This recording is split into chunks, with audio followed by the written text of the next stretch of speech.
Assalamualaikum warahmatullahi taala wabarakatuh. Kepada tuan-puan di luar sana yang akan bersara, dan kita semua pasti akan bersara. Persoalannya bila? Persoalannya akan bila ataupun tahun bila. Jadi, sudahkah anda bersedia untuk persaraan?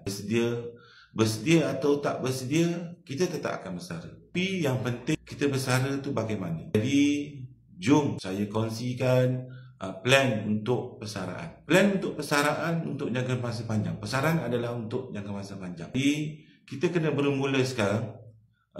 Alihkan sebahagian pendapatan kita, alihkan sebahagian simpanan kita ke dalam bentuk emas, supaya nilai tersebut dapat dikekalkan pada masa kita bersara nanti. Sebab duit ataupun ringgit Malaysia dia akan susut nilai daripada tahun ke tahun. Emas secara konsistennya telah memberi kenaikan harga daripada tahun ke tahun sekitar 10%. Jadi, jom kita alihkan sebahagian ataupun kita buka akaun emas Public Go, akaun emas Public Go secara percuma.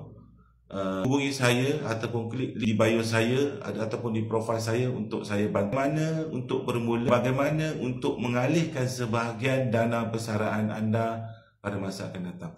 Saya akan bantu sebaiknya ataupun kita sama-sama buat untuk dana persaraan anda. Apa tunggu lagi? Jom. Sekian. Assalamualaikum warahmatullahi wabarakatuh.